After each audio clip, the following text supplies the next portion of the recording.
हे पवित्र पिता परमेश्वर, प्रभु यीशु मसीह के एक पाक पवित्र नाम से हम सारा आदर, सारी महिमा, सारा जलाल, सारा गौरव सिर्फ आपके पवित्र नाम को देते हैं। कोई मनुष्य ऐसा नहीं जो महिमा के योग्य हो।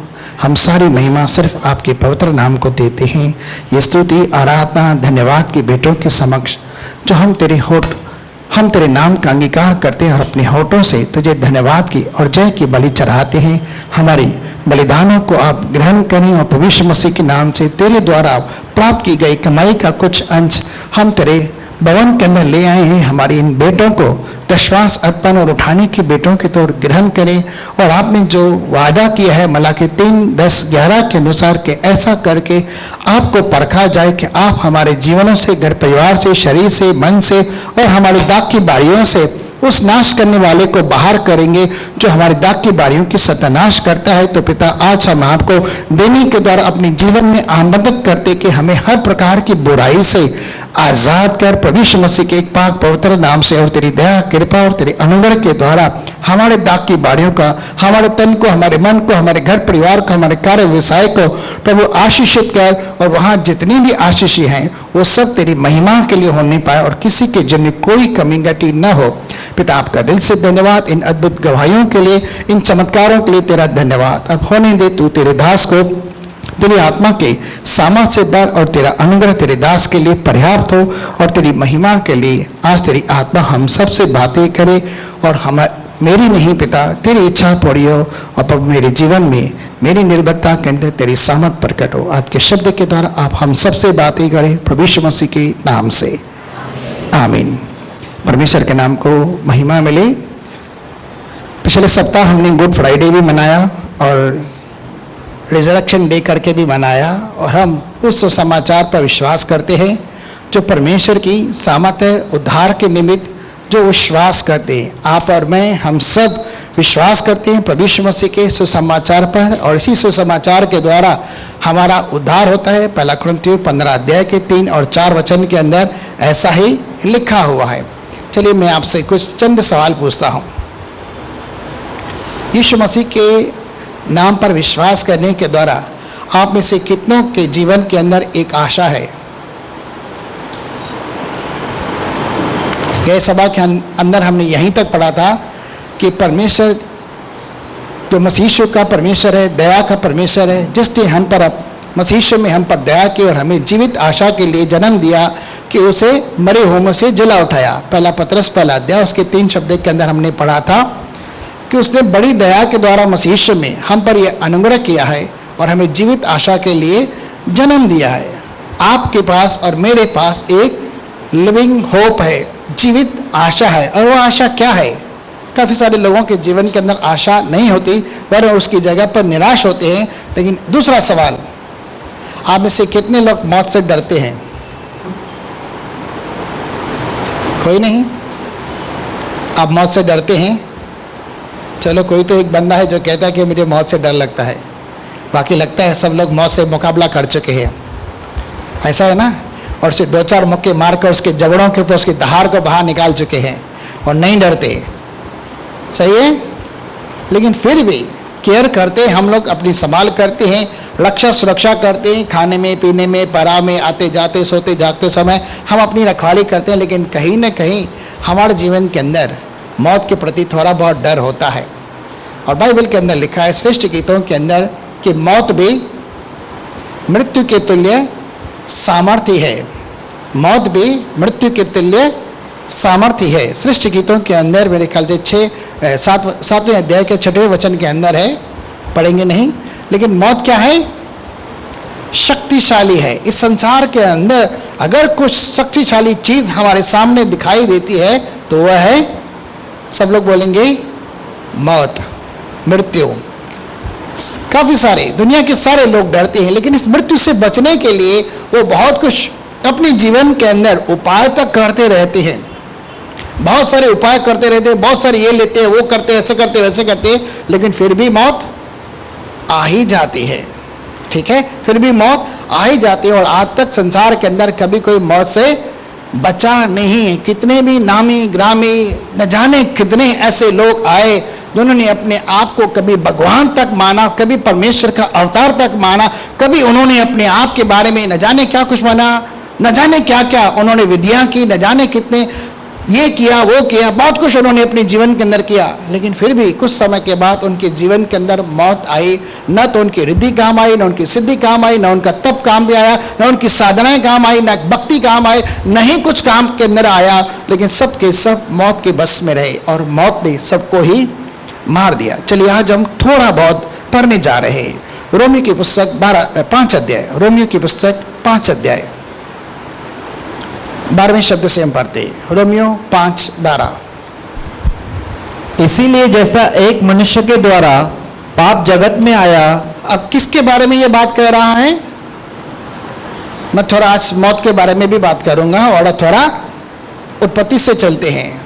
हम जानते हैं कि परमेश्वर ने आदम और हवा को अदन की वाटिका के अंदर बनाया अपने स्वरूप और समानता के अंदर, और उन्हें सिर्फ एक ही आज्ञा दी कि इस उद्यान के वृक्ष में से तू कोई भी फल बिना खटके खा सकता है, सिवाय भले और बुरे ज्ञान के वृक्ष का फल तो कभी न खाना, जिस दिन तू खाएगा निश्चय मर जाएगा। क्या ऐसी ताकीद परमेश्वर ने आदम और हवा को की? निश्चय तू मर जाएगा। लेकिन फिर भी आदम ने गुमराह होकर बहकावे के अंदर आकर अपनी पत्नी हवा के कारण, जिसे शैतान ने एक चतुर सर्प के रूप में वहां मौजूद था, बरमाया और उसे फल खाने के लिए मजबूर किया। उसने भी खाया और उसने आदम को भी खिलाया, और दोनों अपने आप को देखते हैं कि हम नंगे हैं, और उन्होंने परमेश्वर की आज्ञा का उल्लंघन करके इस तरह पाप किया, और परमेश्वर ने उन्हें अदन की वाटिका के अंदर से बाहर निकाला। और मेरे भाई जो दिलीप कहते हैं, मृत्यु ये नहीं कि हम देह में मरते हैं, लेकिन थोड़ा संक्षेप में बताता हूं, मृत्यु ये नहीं कि हम देह में मरते हैं, लेकिन मृत्यु ये है कि हम परमेश्वर से अलग हो जाते हैं। और परमेश्वर से अलग होते हैं तो धीरे धीरे मृत्यु हम पर प्रभाव उत्पन्न करती है, हमें मौत के रास्ते पर ले चलती है। गए समय हमारे बीच पास्टर जोसेफ आए थे, याद है? उन्होंने कुछ उदाहरण दिए थे। हारून की छड़ी याद है? किसको याद है? जब याजकपन परखा जा रहा था तो हारून की शरीर को और 12 याकूब के 12 गोत्रों में से 12 प्रधानों की शरीरों को परमेश्वर के संदूक के आगे मंदिर में रखा गया था, और परखा गया कि परमेश्वर ने किसको अपने निकट आने के लिए अधिकार दिया हुआ है। उन्होंने अपने अपने नाम शरीर के ऊपर लिखकर परमेश्वर के मंदिर में रखा, और 12 में से एक शरीर के अंदर क्या आए थे? हारून की शरीर में, हारून की शरीर अंदर डंडा, जो बैसाखी के तौर पर सहारा लेते हैं, बुजुर्ग लोग लेते हैं, या कुछ नामी ग्रामी लोग लेते हैं कुछ प्रतिष्ठा प्राप्त करने के लिए, कि वो कुछ समाज के अंदर प्रतिष्ठित लोग, तो उनके हाथ में एक लकड़ी रहती है, लेकिन उसके अंदर क्या आए थे? पत्ते भी आए थे, फल भी आए थे, फूल भी आए थे, बादाम भी आ गए थे। परमेश्वर की संदूक के आगे क्या था? परमेश्वर की हुजूरी में क्या था? जीवन था। वहां पर एक सूखी लकड़ी, टूटी हुई लकड़ी के अंदर अगर पुनः जीवन आ सकता है, उसके अंदर पत्ते, फल, बादाम यानी फूल आ सकते हैं, तो निर्जीव वस्तुओं के अंदर भी वहां पर परमेश्वर की उपस्थिति के अंदर पुनरुत्थान की सामर्थ को प्रकट किया जा रहा है, जिसकी न जड़ें हैं न क्या है। वो एक पेड़ नहीं, लेकिन पेड़ के टूट से काटी गई एक टहनी थी।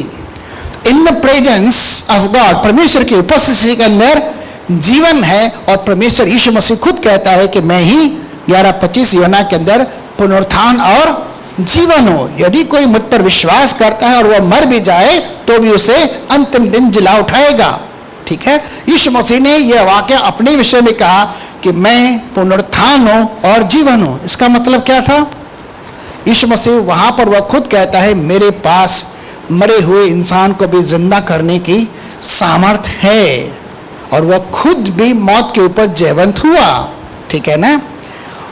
आदम और हवा ने जैसे ही पाप किया और उसे अदन की वाटिका से निकाला गया, और अदन की वाटिका से निकालने का अर्थ नहीं, उसे परमेश्वर की उपस्थिति से अलग किया गया, और जैसे ही परमेश्वर की उपस्थिति से जो उन्हें अलग किया गया पाप के कारण, धीरे धीरे धीरे धीरे मृत्यु उसके ऊपर प्रभाव रखने लगी, और 930 साल की उम्र के बाद आदम मर गया, और यह मृत्यु थी परमेश्वर से अलग होना।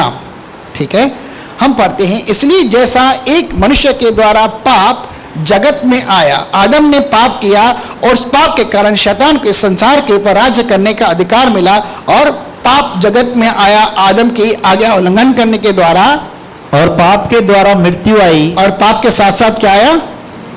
क्यों भाई? क्योंकि पाप की सजा तो मृत्यु है। ठीक है, आगे। और इस रीति से मृत्यु सब मनुष्यों में फैल गई। पूरी कायनात के अंदर, पूरे ब्रह्मांड के अंदर वह मौत फैल गई। ठीक है, और हम देखते हैं अगर अपने जमाने के अंदर कीड़े मकोड़े भी मरते हैं, माइक्रो वायरस हैं वो भी मरते हैं, पक्षी मरते हैं, मछलियां मरती हैं, जानवर चौपाए जो भी है, मनुष्य हैं और कोई भी है, सब मरते हैं। कोई ऐसा नहीं है जो सदा के लिए अमर रहे या जीवित रहे। या अय्यूब की पुस्तक में लिखा गया ऐसा कोई नहीं है जो सदा के लिए जीवित रहे, सब मरते हैं। आगे।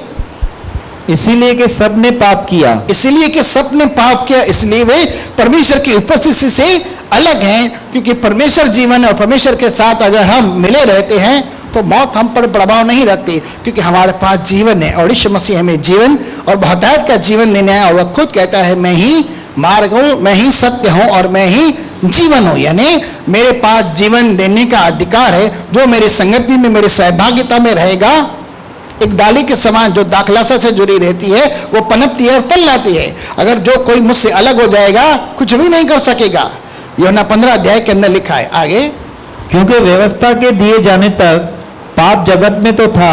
अब आदम ने पाप किया है तो आदम के जमाने से लेकर अगर हम मूसा तक देते हैं जिसके द्वारा व्यवस्था आई गई, हम जानते हैं भाई यूहन्ना पहले अध्याय के अंदर लिखा गया है कि हमें व्यवस्था तो मूसा के द्वारा प्राप्त हुई, लेकिन अनुग्रह और सच्चाई मसीह में हमें प्राप्त हुई है। तो यहाँ मूसा तक जब तक व्यवस्था न भी थी तो आदम से लेकर मूसा तक भी सभी लोग मरे हैं। यहाँ तक कि मूसा भी नहीं बचा, जो परमेश्वर का इतना बड़ा दास है, 40-40 दिन उपवास करता है, परमेश्वर को आमने सामने देखता है और परमेश्वर के द्वारा प्राप्त करता है पट्टियां, जो कई बार कभी जलती हुई झाड़ी के अंदर दर्शन पाता, कभी आकाशी जलते हुए पहाड़ के ऊपर आकर वह दर्शन प्राप्त करता है। और 40 दिन परमेश्वर की उपस्थिति में लिखता है, वह उसके मनोहर चेहरे को निहार पाता है, उसकी मनोहरता को जान पाता है और परमेश्वर से विधियों को, व्यवस्था को पाता है। उसके ऊपर भी मौत आई और वह बंदा भी बच नहीं सका। उसे परमेश्वर ने जब उसे कहा था कि चल भाई पहाड़ के ऊपर, वहां पर तेरा समय पूरा हो जाएगा, और वो वहां पर मर गया। तो वहां पर शैतान और मिकाइल स्वर्गदूत के बीच भी झगड़ा हुआ था, लेकिन वहां पर लिखा गया परमेश्वर के द्वारा उसे मिट्टी दी गई। और आज तक कभी कोई नहीं जानता कि मूसा की खबर है कहाँ, क्योंकि खुद परमेश्वर ने उसे मिट्टी दी। आगे। क्योंकि व्यवस्था के दिए जाने तक, यानी व्यवस्था जो मूसा के द्वारा आई, पाप जगत में था। अब आदम से लेके मूसा तक व्यवस्था के कारण क्या था? परंतु पाप जगत में था और पाप के कारण मौत भी राज्य कर रही थी। व्यवस्था आने तक भी, यानी व्यवस्था से पहले भी मौत थी और व्यवस्था आने के बाद भी मृत्यु है, क्योंकि व्यवस्था तो पाप को प्रकट करती है। सही है ना? ठीक है ना? व्यवस्था पाप को प्रकट करती है और पाप के कारण हम मौत के हवाले हो जाते हैं, क्योंकि पाप की सजा मृत्यु है। अगर व्यवस्था न कहती कि तू लालच न कर, तो मैं लालच जान नहीं पाता था। लेकिन जिस आज्ञा के कारण, जिस व्यवस्था के द्वारा आज्ञा मिले, मेरे अंदर लालच पैदा हो गई और उस लालच के कारण मृत्यु मेरे शरीर के अंदर काम करने लगी। आगे। परंतु जहाँ व्यवस्था नहीं वहाँ पाप गिना नहीं जाता। इसका मतलब क्या? आदम ने पाप नहीं किया क्योंकि उस जमाने में व्यवस्था नहीं थी। क्या आदम नहीं मरा? आदम से पहले तो उसका बड़ा बेटा मर गया था, छोटा बेटा मर गया था, हाबिल। बड़े बेटे ने, और आदम बेचारा देखता है क्या, मेरे बड़े बेटे कैन ने मेरे छोटे बेटे हाबिल को मार दिया और उसकी वो लाश को देख रहा, उसने उसको भी दफना दिया था। जबकि परमेश्वर उसे पूछता है, भाई कहाँ है तेरा भाई हाबिल, क्या किया तूने उसके साथ? वो सब जानता था, लेकिन उससे पूछ रहा था कहाँ है हाबिल, कहाँ है हाबिल, क्या किया तूने इसके साथ? वो कहता कि मैं उसका रखवाला हूँ क्या? आगे। तो भी आदम से लेकर मूसा तक मृत्यु ने उन लोगों पर भी राज्य किया, उन लोगों के ऊपर भी मौत ने राज्य किया, यानी तांडव मचाया, जिन्होंने उस आदम के अपराध की नाई, जो उस आने वाले का चिन्ह है, पाप न किया। पाप नहीं किया था तो भी उनके ऊपर मौत बाड़ी रही। लेकिन किस आदम के बारे में यहाँ कहा जा रहा है? यीशु मसीह के बारे में कहा जा रहा है, जिसने पाप नहीं किया था, लेकिन फिर भी मौत सब पर आई। हालांकि यीशु मसीह भी मरा। सही है ना? हमने गुड फ्राइडे के दिन इसी को पढ़ा कि यीशु मसीह को किस तरह से बेदर्दी के साथ मारा गया, कांटे कोड़े कीले मारकर, उसे खून बहाकर लकड़ी पर लटकाकर उसे मार दिया गया और उसने अपने प्राण कैसे त्यागे इसे हम भली भांति अच्छे से समझते हैं। वो मर गया, कब्र में दफनाया गया और तीसरे दिन मृतकों में से जी उठा। ये हमारे विश्वास का बेस है, ठीक है, कि यीशु मसीह मृतकों में से जी उठा। अब इससे होता क्या है, आगे चलते हैं। पर जैसा अपराध की दशा है, हाँ, जैसा अपराध का दशा यानी परिणाम है, वैसी अनुग्रह के वरदान की नहीं। वैसा परिणाम, वैसी दशा अनुग्रह की नहीं है। दोनों में फर्क है। पाप के कारण मृत्यु की सजा मिलती है, लेकिन अनुग्रह कुछ अलग ही हमें देता है। आगे, क्योंकि जब एक मनुष्य के अपराध से बहुत लोग मरे, एक मनुष्य के अपराध के कारण यानी आदम और हवा के पाप के कारण, तो परमेश्वर का अनुग्रह और उसका जो दान एक मनुष्य के अर्थात यीशु मसीह के अनुग्रह से हुआ, हाँ, बहुत रे लोगों पर अवश्य ही अधिकाई से हुआ। यानी परमेश्वर पिता ने मसीह में हम पर जो अनुग्रह किया है वह बहुतायत से अधिकाई से उंडेला है। और यही बात पौलुस महाशय भी कहते हैं कि मुझ पर जो मसीह का अनुग्रह हुआ उसे मैंने व्यर्थ जाने न दिया, और वह मुझ पर अधिकाई से हुआ। और वह कहता है कि उसका अनुग्रह मेरे लिए पर्याप्त है। जब मैं निर्बल होता हूँ तब भी मैं बलवंत होता हूँ। उसका अनुग्रह जो मुझ पर हुआ, उसकी दया जो मुझ पर हुई, यानी अनअर्जित कृपा जो मुझ पर हुई, मैंने उसे व्यर्थ जाने न दिया, लेकिन उसका मैंने भरपूर रीति से फायदा उठाया, उसको मैंने उपयोग किया, उसको मैंने इस्तेमाल किया मेरे जीवन के अंदर और उसका फायदा कमाया। आगे, और जैसा एक मनुष्य के पाप करने का फल हुआ, एक मनुष्य के पाप का जो प्रतिफल रहा, वैसे ही दान की दशा नहीं। लेकिन ऐसे दान की जो दशा है वह ऐसे नहीं है, क्योंकि एक ही के कारण दंड की आज्ञा का फैसला हुआ। एक पाप के कारण, एक मनुष्य के अपराध के कारण दंड की आज्ञा हुई, परंतु बहुत रे अपराधों से ऐसा वरदान उत्पन्न हुआ। लेकिन बहुत अपराध होने के बाद जब परमेश्वर ने देखा कि समय आया है कि मैं अपने पुत्र को धरती पर भेजूं, और वह कुंवारी कन्या से जन्मा और इस धरती पर आया, मनुष्य का रूप धारण करके, कुंवारी कन्या से जन्म लेकर मनुष्य का रूप धारण करके इस धरती पर आया, जिसकी महिमा हमने ऐसे देखी जैसे उसके इकलौते पुत्र प्रभु यीशु मसीह के तौर कि लोग धर्मी ठहरे, कि उसके द्वारा जो हम पर अनुग्रह हुआ, सच्चाई प्रकट की गई, उसके द्वारा जो हमें दान मिला, उसके द्वारा जो हमें प्रतिफल मिला, सिर्फ विश्वास करने के द्वारा, वह क्या था, हम धर्मी ठहरे। पहली बात, हम क्या ठहरे, यीशु मसीह के नाम पर विश्वास करने के द्वारा हम क्या ठहरते हैं, दोषी करार नहीं पाते। और यीशु मसीह किसी को भी दोषी करार नहीं देता है, हालांकि व्यवस्था दोषी करार देती है और दोष करार देने के साथ साथ वह मृत्यु की भी घोषणा करती है, लेकिन यहाँ पर ऐसा नहीं है। मसीह में जो हमें अनुग्रह होता है उसमें हम पापी नहीं ठहरते, लेकिन हम धर्मी ठहरते हैं। पहली ब्लेसिंग यहाँ पर। आगे, क्योंकि जब एक मनुष्य के अपराध के कारण मृत्यु ने उस एक ही के द्वारा राज्य किया, एक मनुष्य के पाप के कारण पूरी पृथ्वी के ऊपर, सबों के ऊपर मौत राज्य करती रही। अब मौत का अधिकार किसके हाथ में था, शैतान को। शैतान को मृत्यु पर अधिकार मिला था। अगर आप पढ़ना चाहे इब्रानी की पुस्तक 2 अध्याय के 14 और 15 वचन के अंदर पढ़ सकते हैं। शैतान को मौत पर अधिकार मिला हुआ था और उसने मौत का डर फैलाते हुए राज्य किया। आगे, तो जो लोग अनुग्रह और धर्म रूपी वरदान से मसीह में आपको अनुग्रह मिलता है एक, और उसके बाद विश्वास करने के द्वारा आप धर्मी ठहरते हैं। और अगर आपको अनुग्रह मिला है और आप मसीह में धर्मी ठहरे हुए हैं, उसके बाद लिखा है जो अनुग्रह और धर्म रूपी वरदान बहुतायत से पाते हैं, वे एक मनुष्य अर्थात यीशु मसीह के द्वारा अवश्य ही अनंत जीवन में राज्य करेंगे। अब क्या करेंगे, तीसरी ब्लेसिंग, अनुग्रह भी मिला, सच्चाई भी मिली आपको, और मसीह में आप धर्मी भी ठहरे, तो आपको कौन सा वरदान मिलता है, अच्छे से पढ़िए। अर्थात यीशु मसीह के द्वारा, यीशु मसीह के द्वारा अवश्य ही अनंत जीवन में राज्य अवश्य यानी 100% अश्योर्डली अनंत काल के जीवन में क्या करेंगे, राज्य करेंगे। ठीक है, आपको और मुझको अनंत काल के जीवन के राज्य के लिए ही मसीह में अनुग्रह सच्चाई को प्रकट करके यह धार्मिकता का वरदान मिला हुआ है। इफिसियंस की पुस्तक 2 अध्याय के 8वें वचन के अंदर पढ़ते हैं, विश्वास ही के द्वारा अनुग्रह से ही तुम्हारा उद्धार हुआ, ये तुम्हारे भले कामों के कारण नहीं, ऐसा न हो कि कोई मनुष्य घमंड करे। यह मसीह में हम पर हुआ है अनुग्रह, और इस अनुग्रह के लिए, इस दया के लिए हम परमेश्वर के नाम को धन्यवाद देते हैं। अगर न करता हम पर अनुग्रह तो क्या होता। आगे हम और कुछ भी पढ़ने जा रहे हैं। आगे, इसीलिए जैसा एक अपराध सब मनुष्यों के लिए दंड की आज्ञा का कारण हुआ। हाँ, एक अपराध, एक पाप, यानी आदम ने पाप किया तो सबके लिए मौत का प्रतिफल ले आया। वैसे ही एक धर्म का काम भी, उसी तरह से एक धर्म का काम। अब ये धर्म का काम क्या है? अगर आपके बारे में कहूं तो आप अगर यीशु मसीह के ऊपर विश्वास करते हैं, लेकिन यीशु मसीह के लिए ये शब्द कहूं तो उसने परमेश्वर की इच्छा के निमित्त अपने प्राणों को मनुष्य जाति के पापों की क्षमा के लिए दे दिया। अगर इस परमेश्वर के काम पर जो मसीह यीशु ने हमारे लिए किया उस पर हम विश्वास करते हैं, दिल से विश्वास करके अंगीकार करते हैं अपने मुंह से, तो यह धर्म का काम हमारे लिए क्या करता है? जीवन के निमित्त धर्मी ठहराए जाने का कारण है। किसके लिए? अभी अनंत जीवन में राज्य करने के लिए हमें आशीष दी गई 17 वचन के अंदर, लेकिन अब यहां पर पढ़ा है धर्मी ठहराकर जीवन के निमित्त, यानी जिंदगी देने के लिए धर्मी ठहराते हुए एक कारण बन जाता है। आगे, क्योंकि जैसा एक मनुष्य की आज्ञा न मानने से हाँ। बहुत लोग पापी ठहरे, बहुत लोग पापी ठहरे, वैसे ही एक मनुष्य की आज्ञा मानने से बहुत लोग धर्मी ठहरेंगे। हाँ, एक मनुष्य की आज्ञा पालन। अब यीशु मसीह क्या कहता है? यीशु मसीह किस एक ही आज्ञा है। कौन सी आज्ञा है?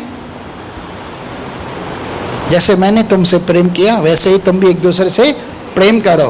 पहला प्रेम परमेश्वर के साथ और दूसरा प्रेम पड़ोसी के साथ। ठीक है, ये दो ही मुख्य आज्ञाएं हैं जो भविष्यवक्ताओं और व्यवस्था का सारांश करके बताती है। आगे, और व्यवस्था बीच में आ गई, व्यवस्था बीच में आकर टांग अड़ाती है।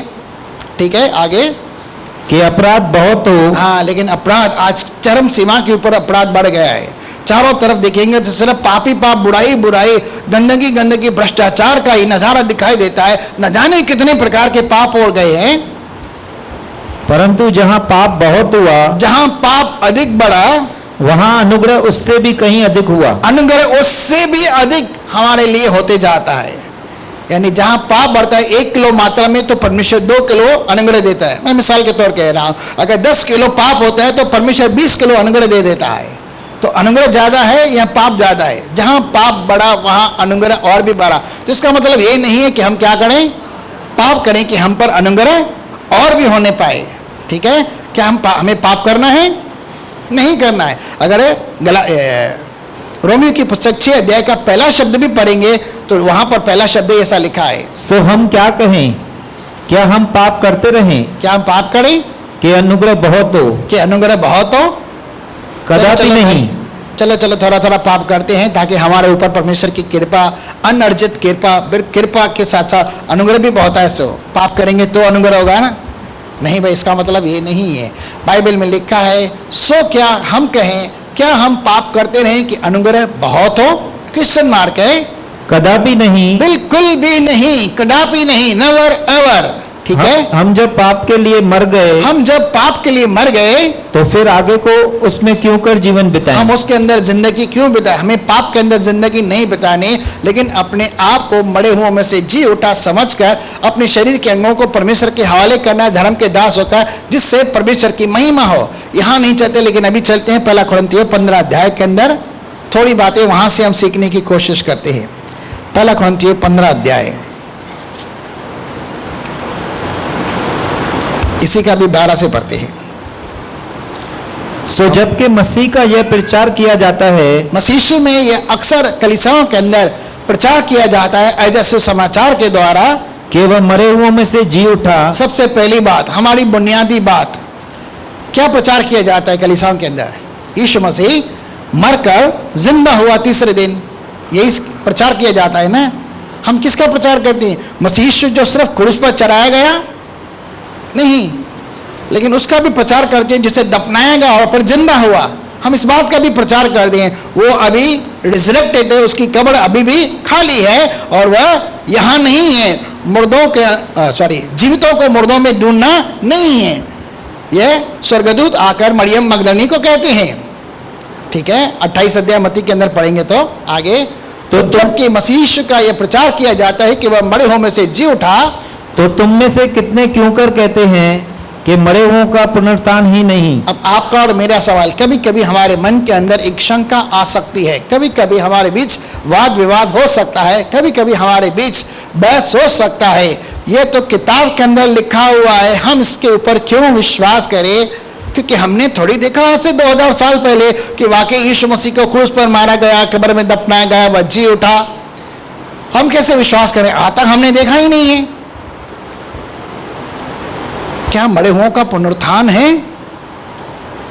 जिन लोगों ने तप किए, यज्ञ किए, पूजाएं की, विद्याएं की, न जाने क्या क्या कुछ किया, अपने आप तक को भी दिया, अपनी धन संपत्ति भी लुटने के लिए दे दी, बहुत कुछ उन्होंने किया, किसे पाने के लिए? उनके अंदर डर था, वो मरना नहीं चाहते थे। उस डर के कारण, उस मौत से बचने के लिए वो परमेश्वर को प्रसन्न करने के लिए बहुत कुछ करते थे, भक्ति, योग, विद्याएं करते थे, लेकिन किसी के ऊपर भी वह अनुग्रह नहीं हुआ, क्योंकि उन्होंने अपने कामों से परमेश्वर के आगे धर्मी ठहरने की इच्छा से वो काम किए, लेकिन परमेश्वर के आगे हमारे धर्म के काम फटी हुई चिंदी मैले कपड़े के समान है। परमेश्वर हमारे कर्मों के आधार पर हमें धर्मी नहीं ठहराता, लेकिन यीशु मसीह के नाम पर विश्वास करने के द्वारा हमें धर्मी ठहराता है। इसलिए उनकी जितनी भी कोशिशें थी व्यर्थ थे और मौत उन पर भारी बनी, वे सब मर गए। लेकिन यहां पर लिखा गया, इनके लिए एक आशा थी कि हमें इस मौत से बचाएगा कौन, लेकिन उन्होंने अपने आप कभी इस बात का अनुमान नहीं लगा पाया कि यह परमेश्वर का एक सिर्फ वरदान है जो मसीह पर विश्वास करने के द्वारा मिलता है। लेकिन उन्होंने अपने ही खोज बीज के द्वारा करने की कोशिश की, लेकिन वे असफल रहे। नामी ग्रामी में लोगों की बात कह रहा हूं, पहुंचे रिद्धि सिद्धि प्राप्त करने के विषय में जिन लोगों ने कोशिश की, मैं उनकी बात कर रहा हूं। आगे जबकि मसीह का यह प्रचार किया जाता है कि वह मरे हुओं में से जी उठा, तो तुम में से कितने क्यों कर कहते हैं कि मरे हुओं का पुनरुत्थान है ही नहीं, क्योंकि हमने देखा नहीं है। अब कितने लोग ऐसा विश्वास कर पाते हैं या उनके मन में संदेह है कि यीशु मसीह को हमने थोड़ी देखा मर्दों में से जिंदा होते हैं? ऐसा कोई है जो आज भी अविश्वास करता है कि यीशु मसीह मुर्दों में से जिंदा नहीं हुआ? हम क्यों विश्वास करें? ये तो यहाँ पर बताते हैं, हम तो यहाँ सिर्फ प्रार्थना करने के लिए आते हैं, हम तो यहाँ सिर्फ आशीष पाने के लिए आते हैं, अपने काम को सिद्ध करने के लिए हम तो दुआएं करना चाहते हैं, परमेश्वर के आगे प्रार्थनाएं काम करती हैं, प्रार्थना के अंदर बहुत ताकत होती है, हम तो सिर्फ वो फायदा उठाने के लिए यहाँ पर आते हैं कलीसिया में। बाकी हमारा किसी के साथ कोई मतलब नहीं है, न मसीह के साथ मतलब है, न बपतिस्मे के साथ मतलब है, न जी उठने से मतलब, न स्वर्ग से, न नरक से कोई मतलब नहीं है। आप बड़ी भूल में, अगर आप ऐसा विचार कर रहे हैं तो आप बड़ी भूल में हैं। यदि मरे हुओं का पुनरुत्थान है ही नहीं तो क्या लिखा है? मसीह यीशु भी जी नहीं उठा। ठीक है, अगर मुर्दे जिंदा नहीं होते तो इसका मतलब है यीशु मसीह भी जिंदा नहीं हुआ, वह भी पुनरुत्थान नहीं हुआ। अगर वो इंसान ऐसा विश्वास करता है कि मरे हुओं का पुनरुत्थान नहीं है तो मसीह यीशु भी जिंदा नहीं हुआ उसके अनुसार। आगे, और यदि मसीह भी नहीं जी उठा, हाँ, तो हमारा प्रचार करना भी व्यर्थ है। मैं यहाँ क्या कह रहा हूँ? आपका टाइम पास कह रहा हूँ। हमारा प्रचार क्या है? व्यर्थ है। सही है ना? हम यहाँ पर क्या है? प्रचार कर रहे हैं, इसी बात का प्रचार करते हैं कि यीशु क्रूस पर चढ़ाया गया, मारा गया, दफनाया गया, जिंदा हुआ। हम इस बात का प्रचार कर रहे हैं। अगर मसीह यीशु मुर्दों में से जिंदा नहीं हुआ तो मेरा प्रचार करना क्या है? व्यर्थ है। मैं झूठा प्रचार कर रहा हूँ। आगे, और तुम्हारा विश्वास भी व्यर्थ है। आपका विश्वास भी क्या है? व्यर्थ है, अगर यीशु मसीह जिंदा नहीं हुआ तो। आगे, वरन हम परमेश्वर के झूठे गवाह ठहरे। हम भी झूठी गवाही दे रहे हैं। सही है ना? हम यहाँ पर खड़े होकर के मसीह यीशु को मृतकों में से जलाया, अगर मसीह जिंदा नहीं हुआ तो हम झूठी गवाही दे रहे हैं। आगे, क्योंकि हमने परमेश्वर के विषय में यह गवाही दी कि उसने मसीह को जला दिया। पौलुस यहाँ कुरिन्थियों की कलीसिया को यह गवाही दे रहा है कि मैं स्वयं इस बात का गवाह हूं, और मुझे दमिश्क के जंगलों के अंदर एक आवाज दिखी, सुनाई दी, मैंने बड़ी ज्योति देखी, वहां पर से यीशु मसीह ने मुझसे बातें की, मैंने उसे देखा और मैंने उससे बातें की, और उसी के द्वारा मुझे प्रेरिताई मिली, और मैं उसी का गवाह ठहरकर आपके सामने आया हूं, और उसी मरे हुए में से जी उठने वाले यीशु मसीह का प्रचार कर रहा हूं। आगे, मसीह को जला दिया, यद्यपि नहीं जलाया, यदि मरे हुए नहीं जी उठते, अगर मुर्दे जिंदा नहीं होते तो, और यदि मुर्दे नहीं जी उठते तो मसीह भी नहीं जी उठा। आगे, और यदि मसीह नहीं जी उठा तो तुम्हारा विश्वास व्यर्थ है। और मेरा विश्वास व्यर्थ है, आपका और मेरा प्रचार करना व्यर्थ है। आगे, और तुम अब तक अपने पापों में फंसे हो। अब तक हम अपने पाप में फंसे हुए हैं। इसका मतलब हमारे पाप माफ नहीं हुए। अगर मसीह यीशु जिंदा नहीं हुआ, अगर मसीह यीशु जिंदा हुआ और इस बात के ऊपर विश्वास करते हैं तो सबसे पहले हमारे पाप माफ होते हैं, हम उसके लहू में धर्मी ठहरते हैं। धर्मी का मतलब पाप क्षमा है, तभी धर्मी ठहरे ना। सबसे पहली बात तो पाप की क्षमा आ जाती है, नहीं तो हमारे पाप माफ नहीं हुए। आगे, वरन जो मसीह में सो गए हैं वे भी नाश हुए। अगर कल की तारीख में जिन्होंने विश्वास किया और मसीह यीशु में सो गए तो वो भी नष्ट हो गए। उनके पास क्योंकि आशा ही नहीं थी, वो तो गलत विश्वास करके मर गए। इसका मतलब है उनका विश्वास व्यर्थ ठहरा, उनके पास जो आशा थी वो भी व्यर्थ ठहरे और वे मर गए और नष्ट हो गए। नष्ट होने का मतलब वे दूसरी मृत्यु के लिए भी तैयार हो गए। दूसरी मृत्यु भी यानी नरक की आग भी उनके ऊपर बारी पड़ेगी अगर मसीह यीशु जिंदा नहीं हुआ तो। आगे, यदि हम केवल इसी जीवन में मसीह से आशा रखते हैं तो हम सब मनुष्यों से अधिक अभागे हैं। आगे, परंतु सचमुच मसीह मुर्दों में से जी उठा है। यहाँ क्लियर कट गवाही दे रहा है, परंतु सचमुच मसीह यीशु मुर्दों में से जी उठा। ठीक है, कितने लोग इस बात के ऊपर विश्वास करते हैं कि सत्य में यीशु मसीह मुर्दों में से जी उठा? वे जोरदार ताली देंगे परमेश्वर के नाम पे।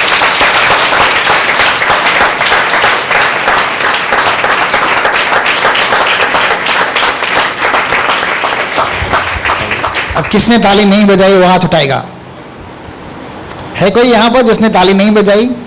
पूछ रहा हूं भाई, क्यों आप विश्वास नहीं करते यीशु मसीह सचमुच में मुर्दों से जी नहीं उठा? इसका मतलब आप भी आज भी आप अविश्वास की दशा के अंदर चल रहे हैं कि मुर्दों का जिंदा नहीं होता।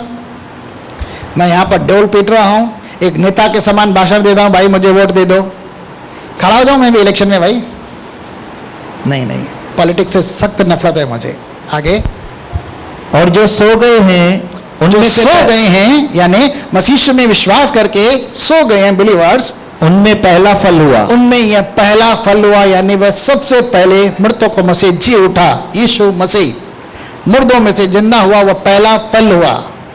बाइबल में लिखा है जब आपके जीवन के अंदर जब कमाई आती है तो बाइबल में लिखा है अपनी कमाई का पहला हिस्सा किसको देना है? दशमांश के तौर परमेश्वर को देना है। और नीति वचन में इससे तुम्हारे रसकुंडे लहराते रहेंगे और परमेश्वर आपके जीवन के अंदर आशीष देगा। और दशमांश जो है वो परमेश्वर का है। जब यीशु मसीह को पूछा गया था भाई, तो यीशु मसीह ने एक जवाब दिया था। उसने कहा जो कैसर का है टैक्स के तौर पर वह कैसर को दो, जो परमेश्वर का है वो परमेश्वर के दो। तो परमेश्वर का क्या है? बाइबल में लिखा है दशमांश परमेश्वर के लिए पवित्र है और दशमांश परमेश्वर के भंडार में ही आना चाहिए। तो वहाँ वो बात नहीं है, लेकिन वहाँ पर पहला फल जो है बाइबल में यह भी लिखा है जिस दंपति को पहला पुत्र प्राप्त होता है वो परमेश्वर को अर्पित करे। और यीशु मसीह पहला पुत्र था और उसे परमेश्वर के हवाले किया गया, सेवा के लिए अर्पित किया गया। और यही है जो मरकर जिंदा हुआ पहला। ठीक है, और जब यह जिंदा हो तो उसके साथ और भी होंगे। आगे चलते हैं। क्योंकि जब मनुष्य के द्वारा मृत्यु आई, हाँ, तो मनुष्य ही के द्वारा मरे हुओं का पुनरुत्थान भी आया। आदम के कारण मौत आई, लेकिन एक मनुष्य के द्वारा जब मृत्यु आई तो परमेश्वर ने उसी आदम की समानता के अंदर यीशु मसीह को धरती पर भेजा। और उसी के द्वारा क्या आया? उसके पाप के कारण मौत आई, लेकिन यीशु मसीह की मृत्यु के द्वारा हमारे पास क्या आया? पुनरुत्थान आया। सब लोग पढ़ेंगे ना, पुनरुत्थान आया। भाई क्या आया? मनुष्य के कारण, आदम के कारण अगर पाप आई, मौत आई, तो यीशु मसीह के द्वारा जो एक मनुष्य बना था उसके द्वारा पुनरुत्थान आया, यानी मुर्दों में से जी उठना आया। आगे, और जैसे आदम में सब मरते हैं, आदम में यानी जो आदम के समान है शरीर में, बाइबल में लिखा है हड्डी और मांस और लहू परमेश्वर के स्वर्ग के भागी नहीं हो सकते।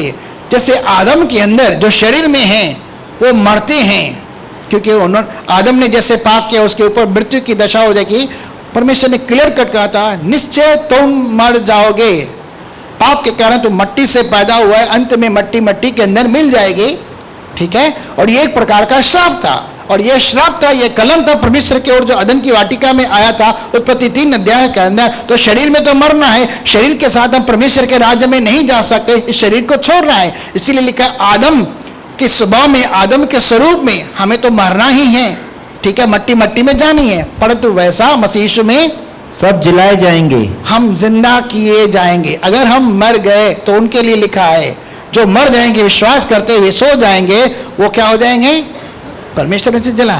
अगर परमेश्वर अदन की वाटिका के अंदर मट्टी लेकर उसे बोता बनाकर उसके अंदर श्वास फूंक सकता है, नत्नों के द्वारा से जिंदा प्राणी कर सकता है, तो क्या परमेश्वर के पास इतनी ताकत नहीं है कि हमारी हमारा जो शरीर राख के अंदर जलकर खाक हो जाता है, उस खाक से मिले हुए कणों को मिलाकर हमें फिर से वैसा बना दे?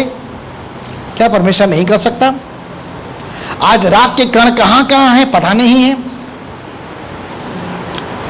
हम भाई अक्सर राख के अंदर, आग के अंदर जलाने के लिए मुर्दे को ले जाते हैं, और जब राख होती है तो न जाने कहां कहां बहा दी जाती है, कहां कहां फेंक दी जाती है, लेकिन उनके अंदर अवशेष रहते हैं मुर्दे के, और वो कहां कहां बिखर जाते पता नहीं है। लेकिन हमें तो पता भी नहीं रहता ये कहां का अवशेष है। लेकिन परमेश्वर के आगे अपने आप को भी फिर से समर्पित कर देगा, ठीक है? क्योंकि जब तक कि वह अपने बेड़ियों को अपने पांव तले न ले आए, तब तक उसका राज्य करना अवश्य है। अब कितने बैरी हैं? सबसे बड़ा बैरी कौन है? आगे पौलुस इस बात के अंदर लिखता है, सबसे बड़ा बैरी आपका और मेरा और परमेश्वर का सबसे बड़ा दुश्मन कौन? आज किस टॉपिक के ऊपर हम बात कर रहे हैं? मौत के बारे में। और सबसे बड़ा दुश्मन हमारा है मौत, मृत्यु। सबसे अंतिम बेरी, आगे पढ़ते हैं, सबसे अंतिम बेड़ी जो नाश किया जाएगा, जो नाश किया जाएगा, सबसे बड़ा दुश्मन वह मृत्यु है, वह मौत है। उसे आखिरी में नाश किया जाएगा, यानी मौत को भी नाश किया जाएगा। जब यीशु मसीह मुर्दों में से जिंदा हुआ तो उसने एक शब्द कहा था, प्रकाश वाक्य पहला अध्याय उसका 18 शब्द है। क्या कहा था? देख मैं मर गया था परंतु अब युगानुयुग जिंदा हूं, और अधलोक और मृत्यु की कुंजियां मेरे हाथ में है। कौन सी? पढ़ते हैं, चलिए 1:18। मैं मर गया था और अब देख मैं युगान युग जीविता हूँ। या खुद यीशु मसीह से समाचार सुना, और मैं मर गया था अब जिंदा हूँ हमेशा के लिए, यानी पुनरुत्थापित हुआ हूँ। यही तो गॉस्पेल है। और मृत्यु और अधोलोक की कुंजियां मेरे ही पास क्या है? मौत की जो कुंजियां हैं, मौत जो है मेरे वश में है, और अधोलोक यानी नरक उसकी कुंजियां भी मेरे हाथ में हैं, ठीक है? अब पावर किसके हाथ में है? पहले ये शैतान के पास था पावर, लेकिन यीशु मसीह ने क्रूस की मृत्यु के द्वारा शैतान को हराया और उससे पावर ले लिया, वो कुंजियां, वो अधिकार ले लिए। अब शैतान को उसने निकम्मा कर दिया आपके लिए, मेरे लिए। इसलिए शैतान से अब डरने की जरूरत नहीं है, और मौत से भी डरने की जरूरत नहीं है, क्योंकि कुंजियां किसके पास है? मौत की, अधोलोक यानी नरक किसके पास है? प्रभु यीशु मसीह के पास है। अब यीशु मसीह आपको कहां भेजेगा? भेजेगा क्या नरक में, अधोलोक में भेजेगा क्या? नहीं है। यीशु मसीह आपको नरक में नहीं भेजेगा, लेकिन यीशु मसीह आपको क्या करेगा? पढ़ी क्या लिखा है? अनंत काल के जीवन में, और अनंत काल का जीवन कहाँ है? स्वर्ग में है, पिता के साथ में है, ठीक है? 2 शब्द पढ़ते हैं, प्रकाशित वाक्य की पुस्तक 21 अध्याय 4 शब्द, फिर वापस आते हैं 1 कुरिन्थियों 15 में। 5 मिनट का सिर्फ ज्यादा लेता हूं मैं। और वह उनकी आंखों से सब आंसू पोंछ डालेगा। हाँ, और इसके बाद मृत्यु न रहेगी। इसके बाद मौत अर्थात मृत्यु नहीं रहेगी, यानी वह मौत का भी सफाया करेगा। आगे देखते हैं वो भी। और न शोक, हाँ, न विलाप, न पीड़ा रहेगी, पहली बातें जाती रहेगी। और जो सिंहासन, 8 पढ़ेंगे भी। पर डरपोकों और अविश्वासियों और घिनौनों और हत्यारों और व्यभिचारियों और टोनों और मूर्ति पूजकों और सब झूठों का भाग उस झील में मिलेगा। किस झील में मिलेगा? जो आग और गंधक से जलती रहती है, यह दूसरी मृत्यु है। यह दूसरी मृत्यु है, ठीक है? कौन सी? नरक, जो सदाकाल के लिए परमेश्वर की महिमा उसकी उपस्थिति से दूर है। जहां परमेश्वर की उपस्थिति नहीं है वो जो है नरक कहलाता है, अधोलोक कहलाता है। वहां पर दिन और रात गंधक की आग के अंदर वो लोग जलेंगे जिनका नाम यहाँ पर लिखा हुआ है, डरपोक, अविश्वासी, घिनौने काम करने वाले, हत्यारे, व्यभिचारी, जादू टोना करने वाले, मूर्ति पूजा करने वाले, सब झूठों का बाग उस झील में मिलेगा जो गंधक की झील से लगी है। इसे कहते हैं दूसरी मृत्यु।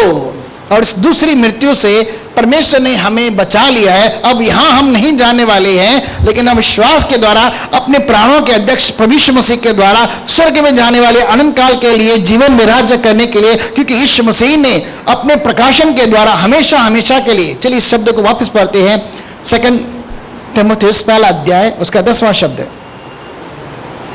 लास्ट टाइम में हमने इस शब्द को पढ़ा था, 2 तिमुथियुस पहला अध्याय उसका 10वां शब्द। पर अब हमारे उद्धारकर्ता मसीह यीशु के प्रकट होने के द्वारा प्रकाश हुआ, यह प्रकाशन हमें मिला प्रभु यीशु मसीह के द्वारा, जिसने मृत्यु का नाश किया। क्या किया? मृत्यु का नाश किया, सिर्फ अपने लिए, ठीक है ना, और आपके लिए।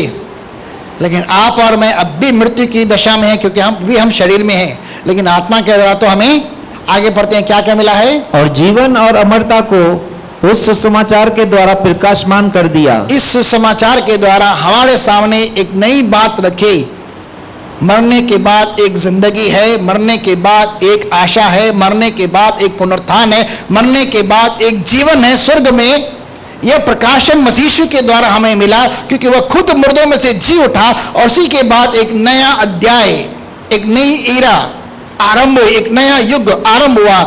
पहले विश्वास नहीं करते थे, चेले भी विश्वास नहीं कर पा रहे थे कि मुर्दों में से जी उठना होता है, लेकिन यीशु मसीह ने कई बार उनके सामने आकर दर्शन दिया, उनके पास थोड़ा बहुत विश्वास बैठा, लेकिन जब पवित्र आत्मा उनके ऊपर उतरे तब वे विश्वास के अंदर मजबूत हो गए और गवाही देने लगे कि हाँ, यही है, हमारी आंखों के सामने से क्रूस पर चढ़ाया गया था, मारा गया था, और ये जी उठा है। और इसी के द्वारा उन्होंने उस विश्वास की आत्मा को पाया, जो जीवन की आत्मा कहलाती है, जो पुनरुत्थान की आत्मा कहलाती है। अब यहां पर क्या लिखा है? अब हमारे उद्धारकर्ता प्रभु यीशु मसीह के प्रकट होने के द्वारा, जिसने मौत का नाश किया और जीवन और अमरता को इस सुसमाचार के द्वारा हमारे सामने प्रकट किया, हमारे लिए दरवाजा खोल दिया। अगर जो लोग जीवन चाहते हैं, जो लोग सदाकाल का अमरता यानी अर्थात अनंत काल का जीवन चाहते हैं, यीशु मसीह के नाम पर विश्वास करें, ठीक है। अगर जो मरने से बचना चाहते हैं, नरक की आग से, वो यीशु मसीह पर विश्वास करें। अगर यीशु मसीह पुनरुत्थापित हुआ है तो, अगर नहीं तो जहां है वो वहां है, हम उन्हें कुछ नहीं कर सकते। चलिए चंद शब्द पढ़ते हैं, लास्ट के 2 मिनट 3 मिनट का टाइम मैं ले रहा हूं। वापस आते हैं 1 कुरिन्थियों, फटाफट से पढ़ते जाते हैं, क्योंकि परमेश्वर ने सब 50 से पढ़ते हैं। 1 कुरिन्थियों 15 अध्याय। हे भाइयों, मैं यह कहता हूं कि मांस और लहू परमेश्वर के राज्य के अधिकारी नहीं हो सकते। हाँ, यह शरीर जो है मांस और लहू का बना हुआ है, डायरेक्ट स्वर्ग में नहीं जा सकता, और न विनाश अविनाशी का अधिकारी हो सकता है। इसके ऊपर तो ऑलरेडी पाप के कारण मौत की सजा लागू है, तो यह विनाश में शरीर नाशवान को नहीं पहन सकता। देखो, मैं तुमसे भेद की बात कहता हूँ, यह सीक्रेट बात है कि हम सब तो नहीं सोएंगे, हम सब सोएंगे नहीं, अगर नहीं मरे तो, परंतु सब बदल जाएंगे। लेकिन जब यीशु मसीह है और हम जिंदा रहे तो क्या हो जाएंगे? रूपांतरित हो जाएंगे, बदल जाएंगे। और यह क्षण भर में, एक सेकंड में नहीं, कोनो माइक्रो सेकंड के अंदर हो जाएगा। पलक मारते ही पिछली तुरई फूकते होगा। हाँ, क्योंकि तुरई फूकी जाएगी, हाँ। और मुर्दे अविनाशी दशा में उठाए जाएंगे। किस दशा में होंगे?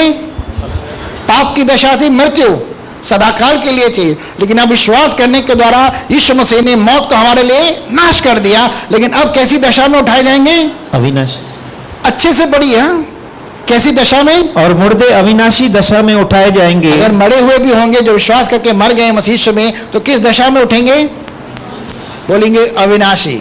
अब अविनाशी का मतलब क्या? मतलब न विनाश यानी डिस्ट्रक्टिबल, जो नाश हो जाए। लेकिन कैसी दशा में?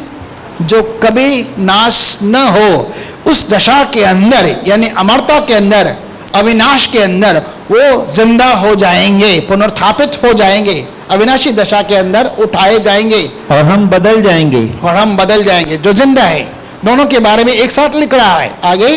क्योंकि अवश्य है, क्योंकि ये जरूरी है, बहुत जरूरी है कि यह नाशमान देह, यह शरीर जो है, मरणहार देह जो है, अविनाश को पहन ले, उस अविनाशी को पहन ले, और यह मरणहार देह अमरता को पहन ले, उस अमरता को पहन ले।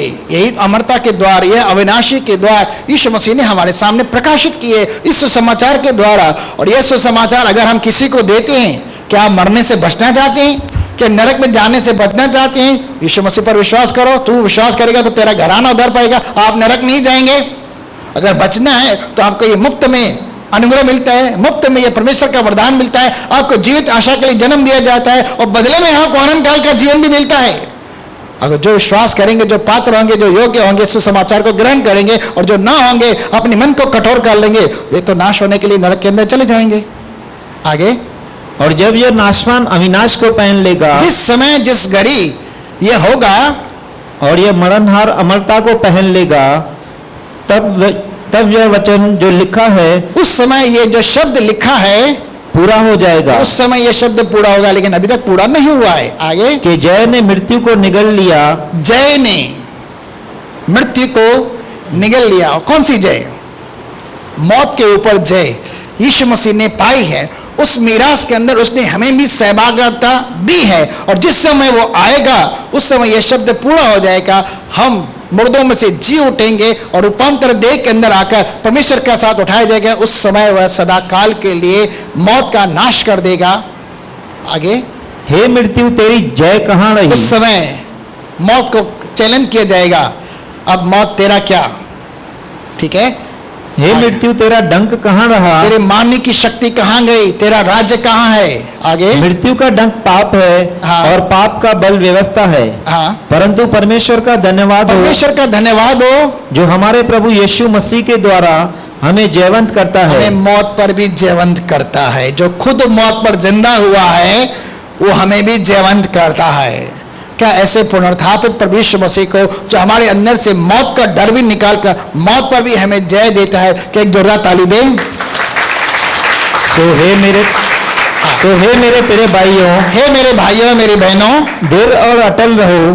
दृढ़ यानी विश्वास के अंदर, आशा के अंदर मजबूत बने रहो, और प्रभु के काम में सर्वदा बढ़ते जाओ। हाँ, परमेश्वर जो आपको सुसमाचार की सेवा देता है उसमें आप बढ़ते जाओ, धर्म के कामों में बढ़ते जाओ, क्योंकि यह जानते हो हाँ। कि तुम्हारा परिश्रम प्रभु में व्यर्थ नहीं आप है। जो भी मेहनत कर रहे हैं परमेश्वर के राज्य में आपको प्रतिफल मिलेगा और आपका परिश्रम व्यर्थ न जाएगा। इसलिए मसीह में, विश्वास में, वचन में, आत्मा में बढ़ते जाओ, धर्म के कामों के अंदर बढ़ते जाओ। परमेश्वर आपको ऐसा करने की बहुत ताकत दे।